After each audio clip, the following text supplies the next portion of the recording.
Olá! Dando sequência à viagem missionária de Paulo, nós vamos ver agora o cenário onde Paulo está em Atenas. Atenas é a capital da Grécia. E ele está aguardando os dois companheiros de viagem dele, que é Silas e Timóteo. Enquanto eles não vêm, ele decide andar pela cidade. Então ele começa a caminhar pela cidade bonita de Atenas. E tem um lugar nessa cidade chamado Pártenon. E nesse lugar é onde os filósofos se encontravam. E tem um lugar em formato de concha, onde os filósofos discursavam, como se fosse um auditório natural, muito legal. E Paulo ele começa a ver a oportunidade de pregar para esses filósofos. Eram pessoas inteligentes, eram pessoas que queriam saber a respeito das novidades que estavam acontecendo no mundo. E Paulo vai se encontrar com esses caras e nesse capítulo de Atos, que é o capítulo 17, nós vamos ver o que aconteceu. Então Paulo ele vai usar a sua inteligência, a sua capacidade e vai haver conversões ali. Então, olha que legal. Acrópolis de Atenas é um importante complexo de templos pagãos. Então imagine um lugar cheio de religião, cheio de paganismo, Ficava localizado no alto da colina rochosa, na capital grega. Desde os tempos antigos, a suntuosidade de Acrópolis foi símbolo intimidador de poder e riqueza dos seus habitantes. Ninguém podia ir a Atenas e não notá-la, visto que ela fora construída no ponto mais elevado da cidade, como seu próprio nome sugere, cidade alta. Os principais edifícios da Acrópolis ateniense são Pártenon e Erechtheion. Da Acrópolis é possível ter uma boa visão da cidade de Atenas e em todos os pontos cardeais, e numa rápida olhada não é difícil de localizar várias ruínas e templos antigos. Afinal, já há 4 séculos antes do Evangelho ser anunciado aos atenienses, tais templos já estavam lá. Enquanto Paulo esperava Silas e Timóteo em Atenas, o seu espírito se revoltava em face da idolatria dominante na cidade. Atos capítulo 17, versículo 16. Existe um versículo de Colossenses capítulo 2, versículo 8, que Paulo fala sobre filosofia. Cuidado, que ninguém vos venha a enredar com sua filosofia e vãs sutilezas, conforme a tradição dos homens, conforme os rudimentos do mundo, e não segundo a Cristo. Outro lugar interessante para se visitar em Atenas é o Areópago, bem ao lado da Acrópolis. O Areópago de Atenas era um lugar a céu aberto, num cúmulo rochoso, onde o Senado se reunia. Os frequentadores do Areópago eram nobres intelectuais chamados Areopagitas. É surpreendente imaginar como o Espírito Santo capacitou Paulo a discursar no Areópago, diante de um povo tão arraigado à idolatria. Havia também na cidade supersticiosos, intelectuais, poetas e seguidores de várias correntes filosóficas e éticas, dos quais se destacavam os epicureus e estoicos, com quem Paulo teve que se confrontar. Então houve um debate ali, houve um confronto de ideias, Não é exagero dizer que Atenas naquela época era como a Índia de hoje, onde o número de deuses per capita em suas estátuas é bastante alta, a ponto de se criar adágios como: é mais fácil encontrar um deus do que um homem em Atenas. Enquanto aguardava a chegada de Silas e Timóteo, seus companheiros de evangelização, Paulo passou a reparar os inúmeros templos, estátuas e altares que o rodeavam e não pôde se conter. Tratou de ir à sinagoga local e a praças, onde procurava oportunidade para pregar, quando foi levado ao Areópago por epicureus e estoicos. O famoso discurso de Paulo em Atenas deu-se por volta do ano 50 e 52 depois de Cristo. Paulo encontrou na cidade imagens de todas as divindades gregas, inclusive um curioso nicho reservado ao Deus desconhecido, o qual ele utilizou como argumento para seu discurso. Olha que interessante, os caras colocaram lá os nomes de todos os deuses e, para não esquecer de ninguém, escreveram lá ao Deus desconhecido. Então Paulo vai usar essa frase para começar a evangelizar as pessoas, né? Então o Areópago era um lugar de discurso, né? Então era um lugar onde não tinha os recursos de hoje eletrônicos, de caixas de som, coisas desse tipo, mas pelo seu formato de concha, o eco, né, levava a voz até a última posição ali das cadeiras, dos bancos, né, de concreto. Interessante que funcionava, então o discurso ele ecoava ali de uma forma muito bacana. Paulo fez no Areópago de Atenas um hábil e perfeito discurso que todos os pregadores deveriam ter como exemplo. Embora tivesse em um ambiente totalmente pagão, ele não começou atacando ou desaprovando as crenças atenienses. Pelo contrário, com prudência e muita sabedoria e conduzido pelo Espírito Santo, fez de todo o ocorrido oportunidade para anunciar o Salvador, Jesus Cristo. Paulo tinha pleno entendimento de que o Evangelho não deveria ser pregado à toa, mas a todos. Mais tarde, Paulo mesmo escreveu aos Colossenses: portai-vos com sabedoria para com os que são de fora, aproveitai as oportunidades, e a vossa palavra seja sempre agradável, temperada com sal, para saberdes como deveis responder a cada um. Paulo está falando a respeito de um evangelismo genuíno, né? Com muita sabedoria, evitando algo que possa ofender a outra pessoa que precisa ouvir a palavra. Então Paulo ele sempre fala, olha, você vai falar das coisas de Deus, você vai falar a respeito da salvação, a respeito de Jesus, tenha o cuidado de ser uma pessoa agradável. Nem todo mundo consegue fazer isso, né? Tem uns camaradas que vão evangelizar, se torna tão desagradável que até nós que somos cristãos não queremos ouvir o indivíduo. Então é importante termos isso. E Paulo tinha muito essa questão, né? Dos detalhes, de como fazer, de como ter todo esse jeito de poder falar a respeito do Evangelho, né? E isso é importante a gente ter em mente. Enquanto Paulo os esperava em Atenas, vamos ler o texto, né? Está no capítulo 17, a partir do versículo 16 a 34. Enquanto Paulo esperava em Atenas, Silas e Timóteo, o seu espírito se comovia em si mesmo, vendo a cidade tão entregue à idolatria, de sorte que disputava na sinagoga com os judeus e religiosos, e todos os dias na praça com os que se apresentavam. E alguns dos filósofos, epicureus e estoicos contendiam com ele, e uns diziam: que quer dizer esse paroleiro? E outros: parece que é pregador de deuses estranhos, porque eles anunciavam Jesus e a ressurreição. Tomando-o, levaram ao Areópago, dizendo: poderemos nós saber que nova doutrina é essa de que falas? Pois coisas estranhas nos trazes aos ouvidos, queremos, pois, saber o que vem a ser isto. Todos os atenienses e estrangeiros residentes de nenhuma outra coisa se ocupavam senão de dizer e ouvir alguma novidade.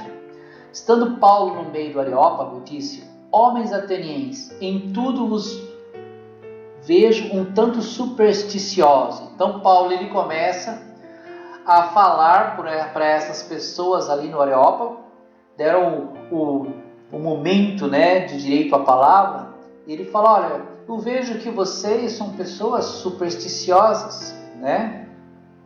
E passando eu vendo vossos santuários, achei também um altar em que estava escrito ao Deus desconhecido. Olha só como Paulo é inteligente. Ele vai pegar aquela frase, ao Deus desconhecido, que eles escreveram naquele lugar onde tem um monte de santos, um monte de crendices dele, e tem lá um lugar chamado ao Deus desconhecido, e Paulo fala: olha, eu vejo que vocês são supersticiosos, e eu vi que está escrito num lugar aqui uma homenagem ao Deus desconhecido. Esse, pois, que vós honrais, não conhecendo, é o que vos anuncio. Ou seja, esse Deus conhecido é o Deus que eu sirvo. Esse Deus que vocês não dão muita importância é esse que eu estou falando aqui. Então eles pararam para ouvir Paulo porque eles ficaram curiosos. Poxa vida, até então nós nunca tínhamos ouvido alguém falar a respeito dessa frase que nós colocamos aqui, nesse santuário e tal. E chega esse indivíduo aí chamado Paulo e ele começa a falar a respeito desse Deus desconhecido.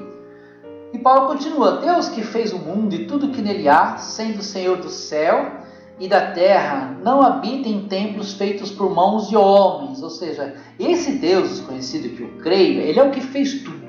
Fez os céus e a terra. E ele não tem esse hábito de ficar habitando em lugares feitos por mãos de homens. Ele está fora disso. Nem tampouco é servido por mãos de homens, como que necessitando de alguma coisa, pois ele mesmo é quem dá a todos a vida e a respiração e todas as coisas. De um só sangue fez toda a geração dos homens, para habitar sobre toda a face da terra, determinando os tempos, já dantes ordenados, e os limites da sua habitação, para que buscassem ao Senhor, se porventura tateando pudesse achar, ainda que não está longe de cada um de nós. Ou seja, ele está acessível, porque nele vivemos e nos movemos, existimos, como também alguns dos vossos poetas disseram, pois somos também sua geração, sendo nós, pois, geração de Deus, não havemos de cuidar que a divindade seja semelhante ao ouro, ou à prata, ou à pedra esculpida por artifício e imaginação dos homens.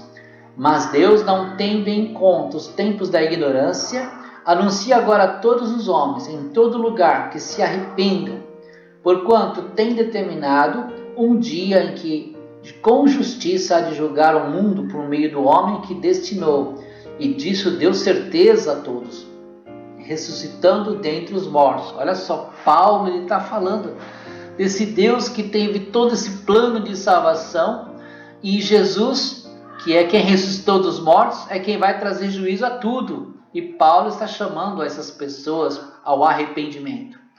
Continuando, e como ouviram falar da ressurreição dos mortos, uns escarneciam e outros diziam, acerca disso te ouviremos outra vez. Ou seja, essa conversa não acabou. E assim Paulo saiu do meio deles. Todavia, chegando alguns homens a ele, creram, entre os quais foi Dionísio, Areopagita e uma mulher por nome Dâmaris, e com eles outros. Então, nesse discurso de Paulo, nós vemos que houve conversão aí. Antes de tudo, devemos enxergar que, ao contrário de que muitos homens despreparados buscam hoje nas praças e nas igrejas, a pregação de Paulo não visou a sua autopromoção ou satisfação ao ter a oportunidade de falar num lugar tão prestigiado, diante dos magistrados. Podemos confirmar esse pensamento do apóstolo ao lermos 1 Coríntios 15:9, que diz: porque eu sou o menor dos apóstolos, que mesmo não sou digno de ser chamado apóstolo. Já um pregador ignorante pode ser tão desastroso quanto os ouvintes ignorantes. Paulo começa elogiando a espiritualidade dos atenienses, porém nota-se uma certa ironia. Então olha só, senhores atenienses, em tudo vos vejo acentuadamente religioso, vejo que vocês são pessoas preocupadas com a religião. E em seguida o apóstolo procura dar recado de que, mesmo sendo acentuadamente religiosos, infelizmente os atenienses estavam na direção errada. Paulo se oferece para apresentar o Deus desconhecido que os seus ouvintes adoravam sem conhecer. Veja que desta maneira Paulo incentiva o raciocínio daqueles que se consideravam nobres, mestres e filósofos. Paulo dá um breve e leve toque contra a idolatria e precede anunciando o evangelho. Ou seja, os caras tinham um ego de conhecer, de estudar, de saber, e Paulo ali chega: vocês estão arraigados em coisas tão presas, tão paradas, tão sem sentido. E Paulo ele começa a fazer essas pessoas a pensar numa linha de raciocínio onde Deus é o Criador de todas as coisas, e ele tem um plano de salvação em Cristo Jesus, no qual o arrependimento é a chave disso, e inclusive o Senhor Jesus ressuscitou dos mortos e reina.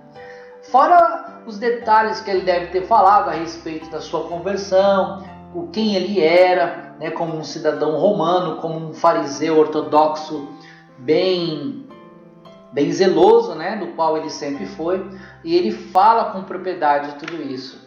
Ele prossegue seguindo o raciocínio cativando os gentios, mas ainda com cautela e paciência chega ao ponto culminante da sua pregação. Ao lermos as epístolas paulinas, podemos notar o amor e cuidado que Paulo tinha pelo Evangelho.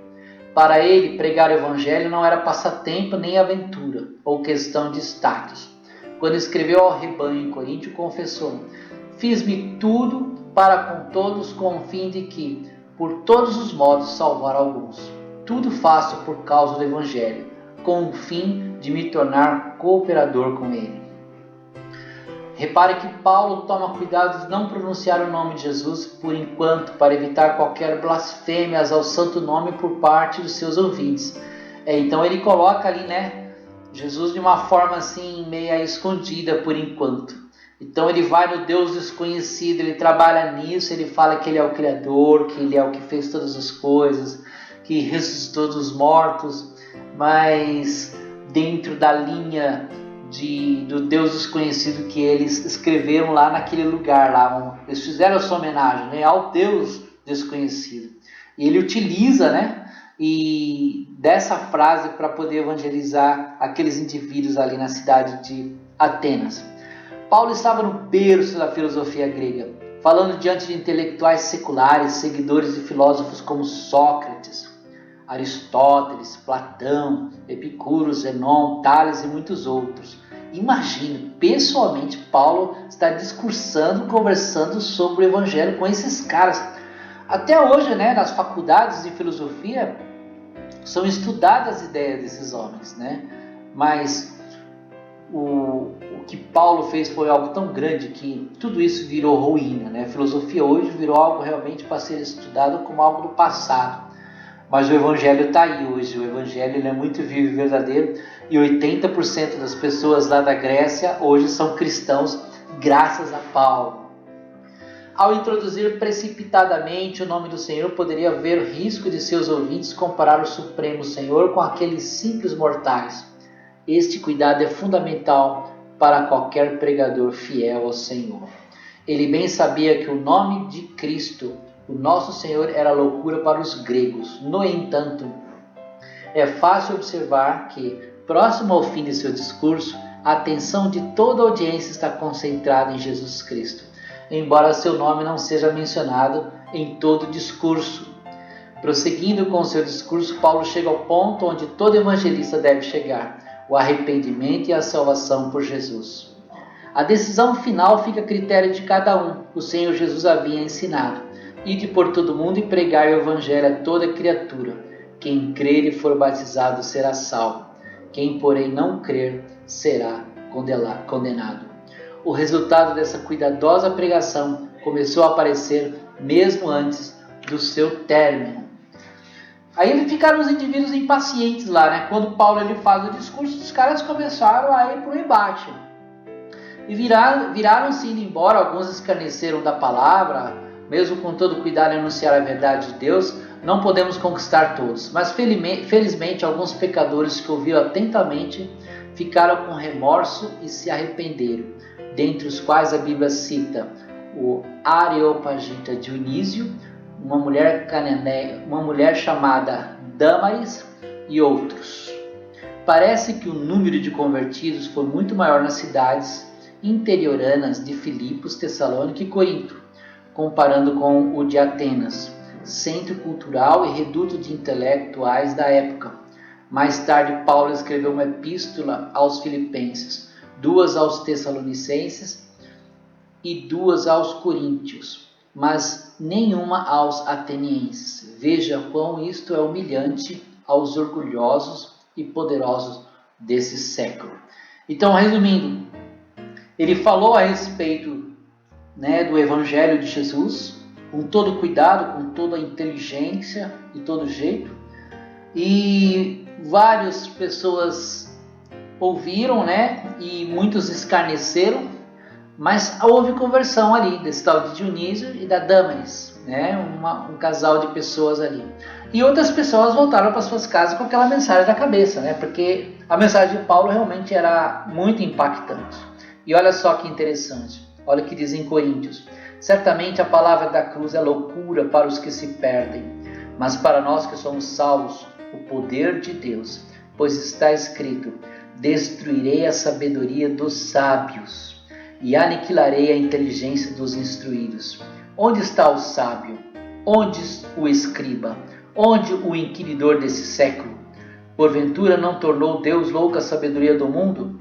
Visto como na sabedoria de Deus o mundo não o conheceu por sua própria sabedoria, aprove a Deus salvar os que creem pela loucura da pregação. Porque tanto os judeus pedem sinais, como os gregos buscam sabedoria. Mas nós pregamos a Cristo crucificado, escândalo para os judeus, loucura para os gentios. Mas para os que foram chamados, tanto judeus como gregos, pregamos a Cristo, poder de Deus e sabedoria de Deus. Que fato interessante, né? Nós vemos aí uma lição de como falar da palavra de Deus. Nós vimos aí como Paulo nos ensina sobre o cuidado de falar, a humildade em falar, né? E sermos agradáveis quando formos falar a respeito do Evangelho. Às vezes nós temos parentes que são pessoas que precisam alcançadas, precisam conhecer o Evangelho.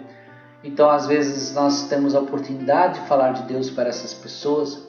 Nós temos que ter o cuidado de sermos agradáveis, não arrogantes, muito simples na forma de falar, com sabedoria, anunciando a palavra do Senhor Jesus como sendo algo bom e agradável. Que essa lição de Paulo possa ter entrado em nossos corações, que essa forma interessante dele ser tão corajoso, intrépido em falar numa arena, né, num lugar de discurso, né, no Areópago, que nós fique registrado essa passagem de Paulo em Atenas, muito interessante. Vamos continuar estudando essas histórias de Paulo sobre o seu evangelismo, na história do início da igreja. A igreja estava começando ali, né? E é importante nós entendermos como a igreja começou a se organizar, como tudo começou, como foi essa forma de Paulo fazer tudo isso, até chegarmos aos dias de hoje. Tudo começou nesse desenho, né? E semana que vem nós vamos estudar mais um pouquinho sobre isso. Que Deus te abençoe, tenha uma boa semana.